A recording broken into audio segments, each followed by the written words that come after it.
নমস্কাৰ কৃষক বন্ধুসকল, আজি নতুন এটা ভিডিঅ'ত আপোনালোকক আকৌ স্বাগতম জনাইছোঁ। আজি আৰু এটা হাৰ্বিচাইডৰ বিষয়ে আমি আলোচনা কৰিম, যিটো বননাশক কয় অসমীয়াত। এইটো হৈছে পেৰাকুৱেট ডিক্ল'ৰহাইড। পেৰাকুৱেট ডিক্ল'ৰহাইডৰ বহুতো কোম্পানী আছে, বহুতো ব্ৰেণ্ড আছে। চ' তাৰ ভিতৰত এটা হৈছে কেপিক হাৰ্বিচাইড। কেপিক হাৰ্বিচাইড এইটো কেয়াৰ লাইফ চায়েন্সে বনায়। ইয়াতে আছে পেৰাকুৱেট ডিক্ল'ৰহাইড 24% SL, মানে চলিডিবল ফৰ্মত আছে, যাতে সোনকালে পানী দিয়াৰ লগে লগে ঘুলনশীল। আৰু এইটো এটা নন চিলেক্টিভ হাৰ্বিচাইড হয় আৰু কণ্টেক্ট হাৰ্বিচাইড, মানে স্পৰ্শ কৰাৰ লগে লগে আপোনাৰ বনবোৰ মৰি যাব। যদি আমি উদাহৰণ হিচাপে যদি ভাবোঁ, তেতিয়াহ'লে ধৰক ৰাতিপুৱা আপুনি 10টা মানত আপুনি 10টা বজাত আপুনি স্প্ৰে কৰিলে সন্ধিয়া হোৱাৰ আগে আগে চাব গোটেই গছৰ পাতবোৰ ৰঙা হৈ পৰি আছে। তাৰমানে ইমাৰ্জেঞ্চি, ইমিডিয়েটলি যদি আপুনি কাম কৰিব লাগে, ইমিডিয়েটলি আপুনি বননি নাশ কৰিব লাগে, তেতিয়াহ'লে ব্যৱহাৰ কৰিব পাৰে কেপিক, য'ত আছে পেৰাকুৱেট ডিক্ল'ৰহাইড 24% SL ফৰ্মত আছে। এতিয়া চাওক, SL ফৰ্মত যিকোনো ব্ৰেণ্ডৰ আপুনি হাৰ্বিচাইড ব্যৱহাৰ কৰিব পাৰে। অলপ কম দামত হ'ব লাগে আৰু আপোনাৰ মুনাফাত হ'ব লাগে। আৰু আপুনি 15 লিটাৰ পানীত কেনেকৈ ব্যৱহাৰ কৰিব, ইয়াতে চাওক, এটা সোপা এটা আছে চাওক, ইয়াতে 75 ml লৈকে লিখা আছে। যদি 75 ml লৈকে লিখা আছে, তেতিয়াহ'লে 15 লিটাৰ পানীত আপুনি 1.5 সোপা দিব লাগিব, মানে 1.5 মুখুৰা।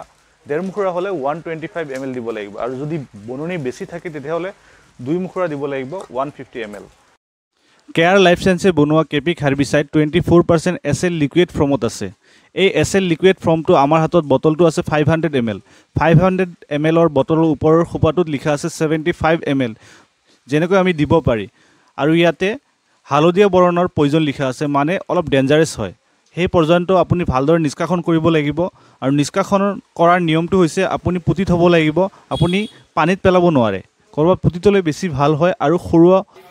আৰু সৰু কেঁচুৱাৰ হাতত স্পৰ্শ কৰিব নিদিব, অলপ দূৰত ৰাখিব।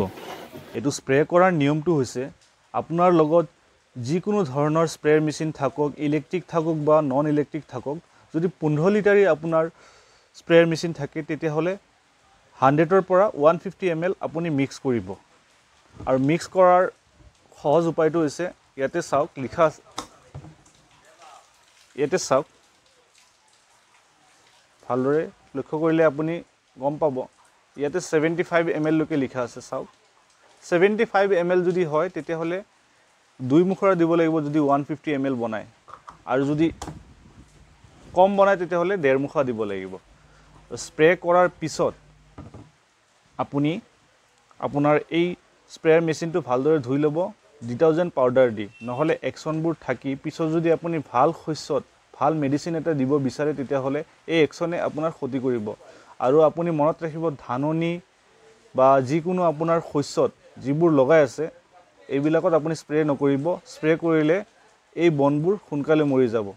মনত ৰাখিব, আপুনি য'তে ত'তে স্প্ৰে নকৰিব, অলপ মন দি স্প্ৰে কৰিব। আৰু স্প্ৰে কৰাৰ 24 ঘণ্টাৰ ভিতৰতে আপুনি খালী হাতেৰে নুচুব, চুলে আপোনাৰ ক্ষতি হোৱাৰ সম্ভাৱনাটো বহুত বেছি। আজিৰ ভিডিঅ'টো ইমানেই। যদি আপোনালোকৰ ভাল লাগে, কিবা যদি ইনফৰ্মেটিভ লাগে, আৰু আপোনালোকে যদি কিবা মোৰ অসুবিধা হৈছে বা ভুল বুজিছে, তেতিয়াহ'লে আপুনি কমেণ্টত জনাব। মই পিছৰ ভিডিঅ'টো ভুলবোৰ শুধৰণি কৰাৰ চেষ্টা কৰিম। ধন্যবাদ। আৰু আপুনি সদায় ছাপোৰ্ট কৰি থাকিব আৰু মোৰ চেনেলটো ছাবস্ক্ৰাইব কৰিব। আজিৰ ভিডিঅ'টো ইমানেই।